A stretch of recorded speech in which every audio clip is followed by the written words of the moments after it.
Hello, in this video I'm going to show you how we can use Windows Event Viewer for an Active Directory cybersecurity audit. I'm going to introduce the importance of Active Directory auditing with framework alignment, the Centre for Internet Security, National Institute of Standards and Technology.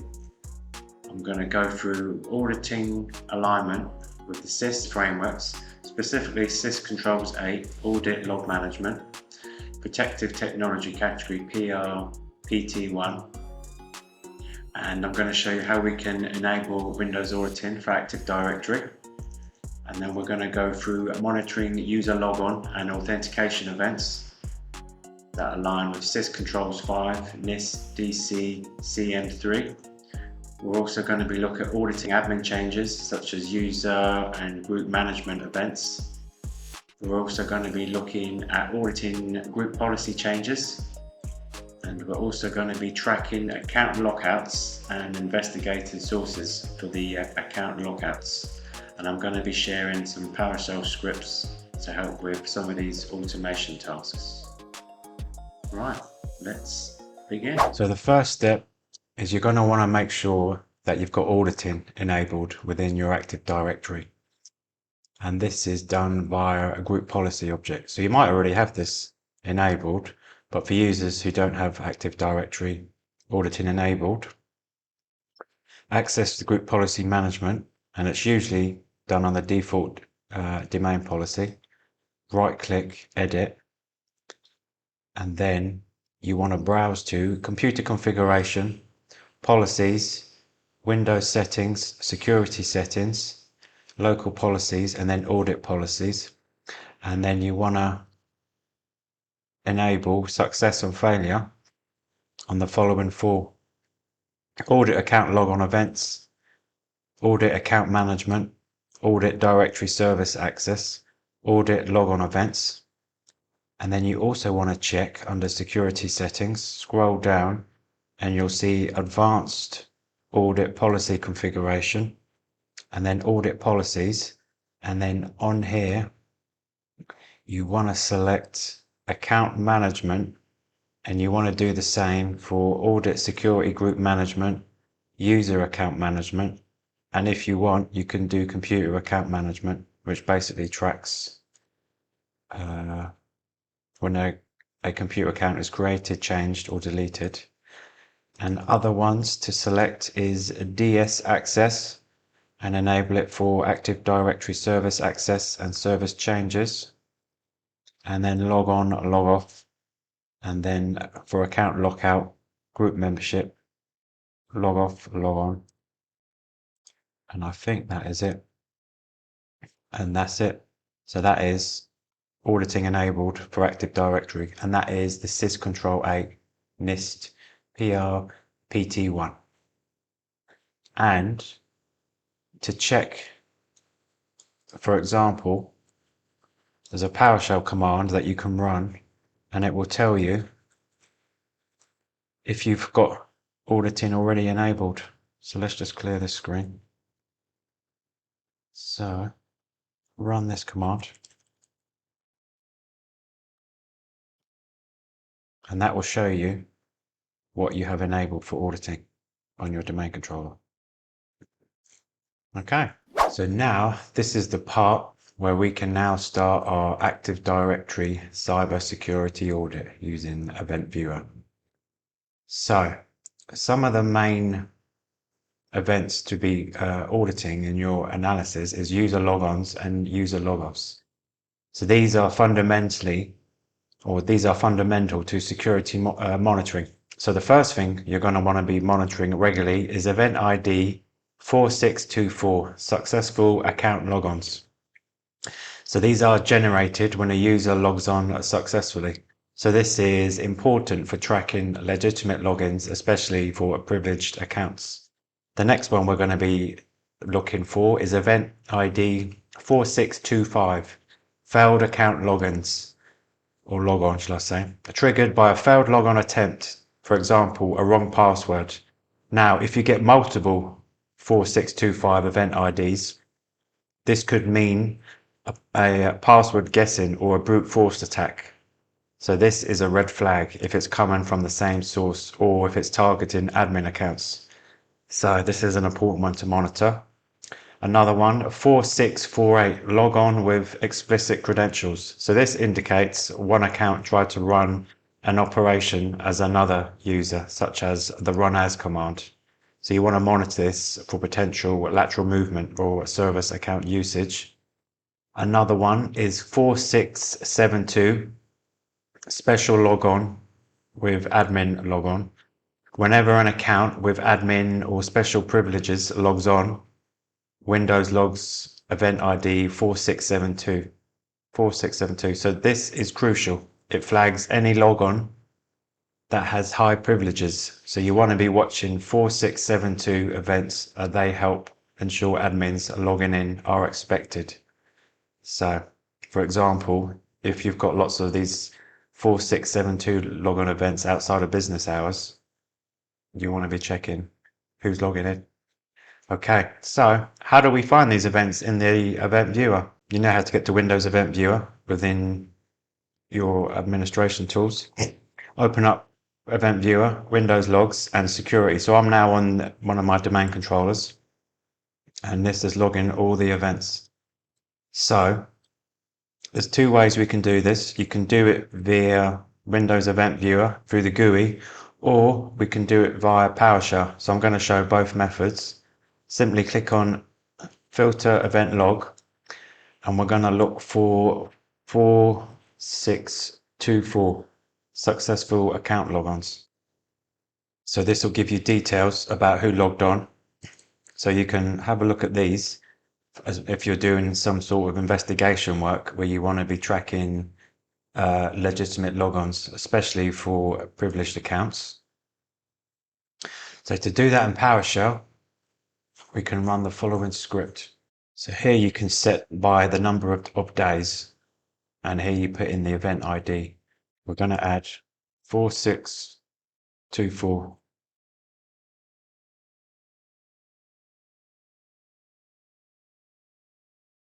And that will display your events, and you can also export them if you want to do some investigation work. We can export it to CSV with the following command. So I'm just going to set it to 24 hours. Okay, so that has exported the following CSV.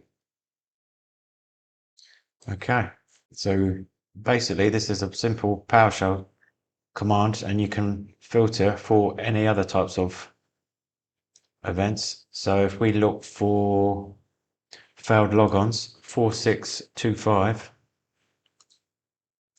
here you can see recent failed logons, and if we open it, you can see someone tried to log on, unknown username or bad password. So someone's tried to log on with a bad password.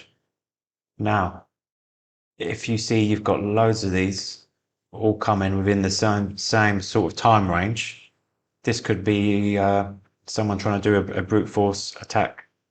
So it's good to keep an eye on that. If you've got any sort of monitoring software, you can keep an eye on it, or you can run the following PowerShell script. And you could trigger this as a scheduled Windows task. So let's just change the date on that. So that is going to give you a list. I've kept it as the same, so you change the name. And again, you could set this so it emails you via an email. I can update the PowerShell script to set it so it emails you. If you want that, let me know in the description and I'll share that script, or in fact, I'll add it anyway in the description. And if we just run it from the terminal, there you can see it there. So next one that you want to be monitoring is 4648. And this indicates one account tried to run an operation using the run as command. So you want to monitor this for potential lateral movement in service accounts. So if we open up this one, logon attempt attempted using explicit credentials. So this, you could see the credentials we use, administrator. It was done by the local host, by local process. So this is another thing to keep an eye on. If you've got something that doesn't look right. Another one to look out for is 4672. And this is special logon, admin logon, whenever an account with admin or special privileges logs on. So this is when your admins are logging on. So this is another important one to keep an eye on, especially if someone's logging in out of hours. Again, you could run this as a scheduled task. Another thing I want to show is the PowerShell script I was talking about that will send you an email. So I'll share it in the link below. So you could, if you don't have any CM monitoring software or alerting software, if you're in a small environment, you could set up a task schedule to monitor these events and to email you a CSV that you could check on a regular basis. So this is just a basic script. You put in the event IDs you want to monitor, where you want to export the CSV, put in your SMTP server information and your mailbox settings, and this will send you a CSV export of these event IDs that you're monitoring.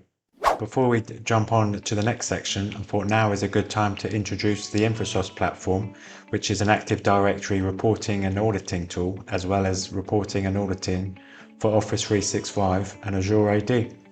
So here you'll get all built-in reports. You can report and audit your users, your logins, your admin logins, failed logins, user account status.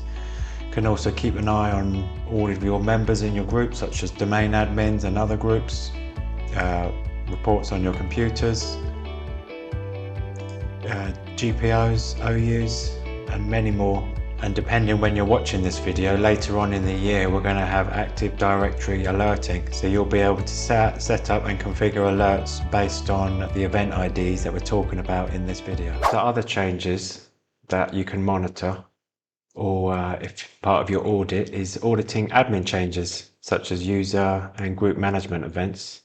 And here on the screen, you can see a list of the key events that you want to be auditing. And these are aligned with CIS Controls 5 and 6 and NIST PRAC4. So 4720, user account created, is logged when a new AD user is created. Watch these to ensure all account creations are authorized. For example, if HR is doing onboarding and it's not an attacker creating backdoor accounts. And then the other you can see there, so you can pause the screen if you want to have a look and read through.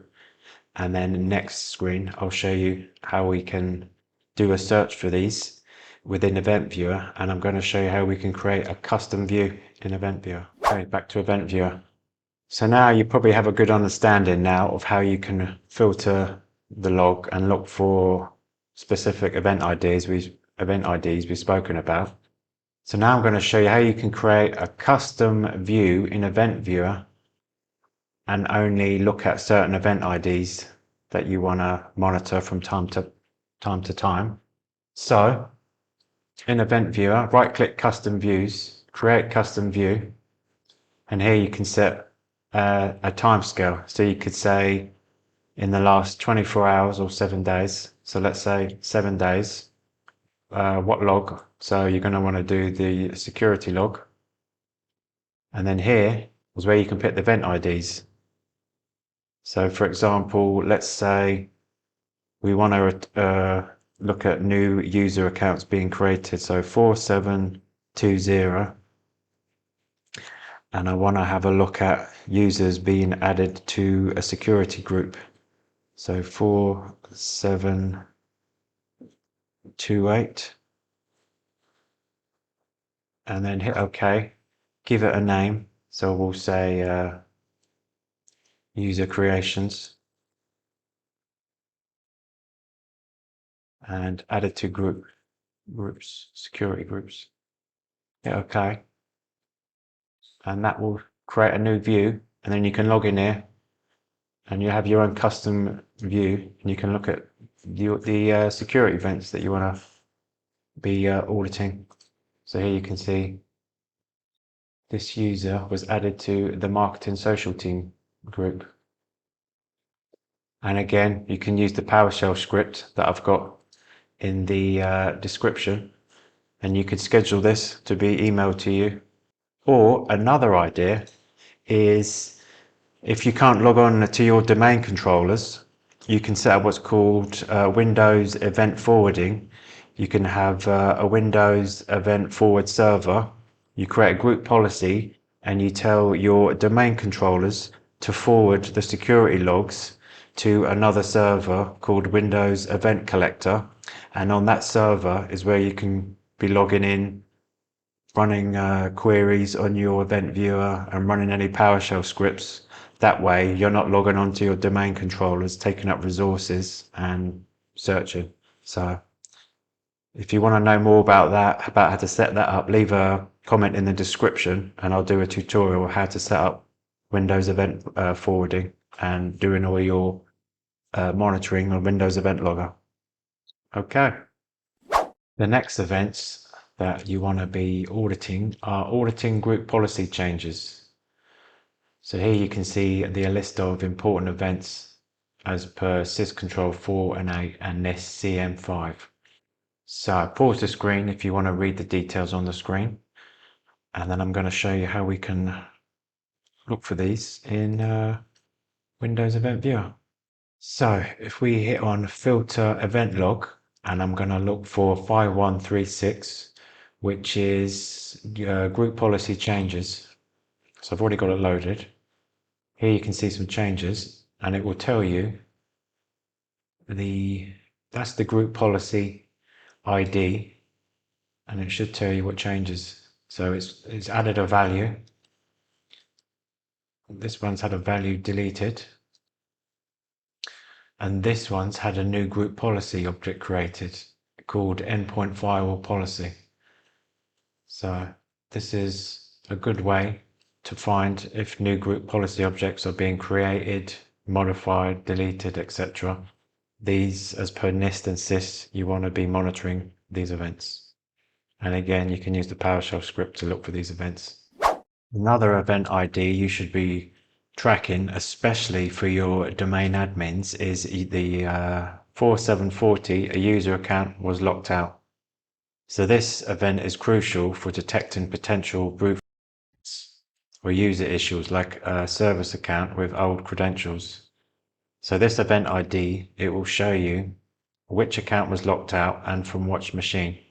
So I'm going to show you now how you can use Windows Event Viewer to find out which user was locked out, which computer or device caused the lockout, and then I'm going to show you how you can remotely access the Windows Event Log on that machine and find out exactly what caused that account from being locked out.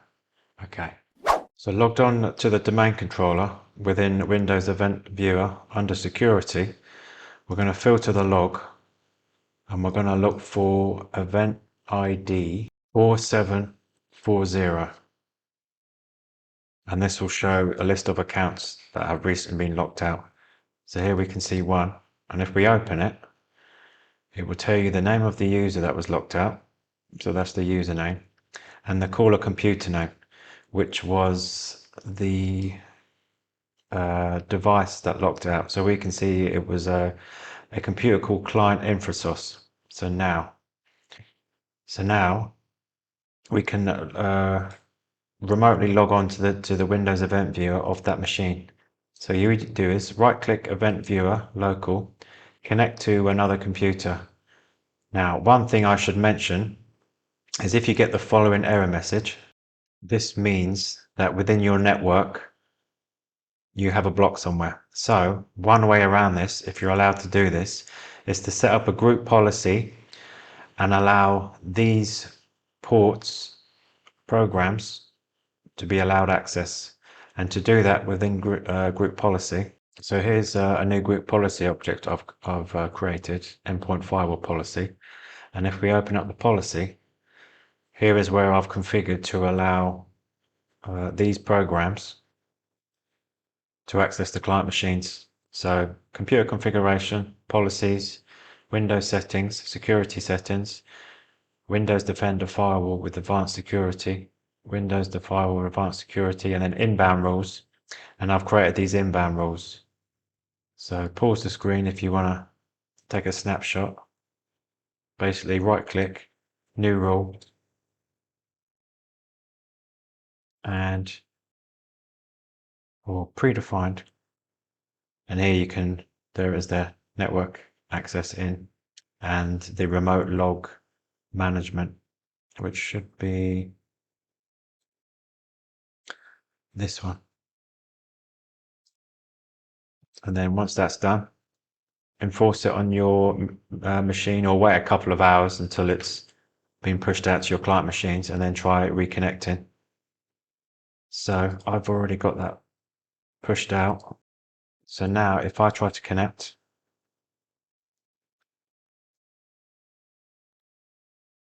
I'm now on that machine.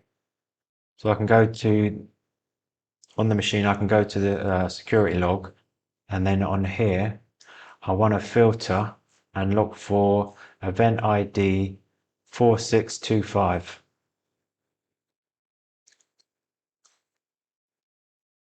And this will then, this logs the event when it was locked out. So what you want to do is, on the domain controller, look at the exact time that that event ID logged that locked out message, and then on here, come and have a look at the time. And here, it will tell you the reason why it was locked out. So a logon type 2 and failure reason, unknown username or bad password. So here you can see it says a logon type and a number, and this number is associated with the failure reason. And here is a list of each logon type 2. So if you want to check, see if any of these corresponds with your logon type 2 number or logon type number. So on this list, here as you can see the logon type codes. So here you can see the logon type code 2 I have, user entered the wrong password. So on your machine, have a look, what logon type code do you have? And here you can see, it might give you an idea of what caused the issue. So logon type 3 could have been calls from a mobile phone device or a network share.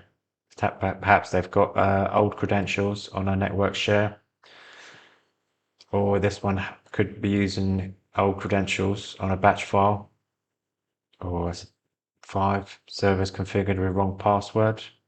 6 could be something to do with proxies. Number 7 could be when the workstation was unlocked, they used the wrong password on a screensaver. And then 8, network clear text. 9, new credentials. Someone tried to use the run as command but with the wrong password. Or logon type code 10, user typed the wrong password while logging in via terminal servers or remote desktop. 11 could be cached credentials. So they could have cached credentials stored locally. Same for 12. And 13, cached lockout. This was locked with the network credentials that were stored locally. So this is a good little list to have a look, take a screenshot, or come back to this video. Just before we end the video, I just want to go over some top findings and red flags to watch out for.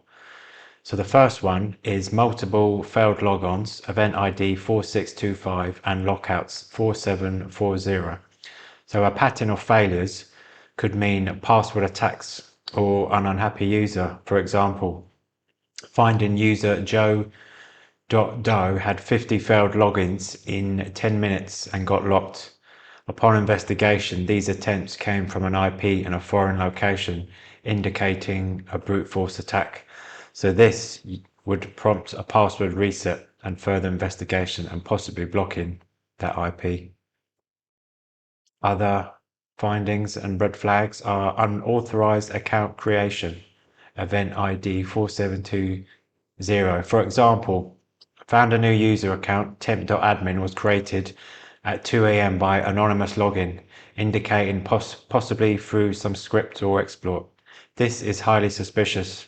No IT staff works at 2 AM. Such a finding would indicate a breach and need immediate action. Disable the account and investigating how it was created. So a good idea would be to run a script as a task schedule that runs out of hours to look for this event ID would be a good idea, and to email you an alert. Other ones to look out for is a privilege escalation via group membership 4728. For example, user Alice was added to a domain admins group by user Bob. If Bob isn't authorized to grant that access, this is a serious incident. Even if Bob is an admin, if this addition was not change controlled, it could be a rogue action or Bob's account might be compromised. This finding might lead to removing Alice from the group and reviewing Bob's activities. Another one is GPO tampering 5136 and 5141. For example, GPO default domain policy was modified to disable password complexity by account X. If X is not part of a small group allowed to edit domain policies, this is a big red flag. Someone might be weakening security. Another GPO was deleted. Event 5141 unexpectedly. This would lead to you investigating who, why, and possibly restoring the GPO settings. And another one is audit log cleared, event 1102. If you see an event 1102 show up, the audit log was cleared. This is often an indicator of an attacker covering tracks. In a healthy environment, security logs shouldn't be cleared manually. If you see this error in the security log, treat it as an immediate incident to find out who cleared it, why. It's likely going to be malicious. So, if you want to try InfraSOS, we are an Active Directory and Office 365 auditing and reporting solution, and you'll be able to monitor and audit all of the events that we've spoken about today and set up alerts. So check us out. Link is in the description. Any questions, just drop a message. Thanks very much.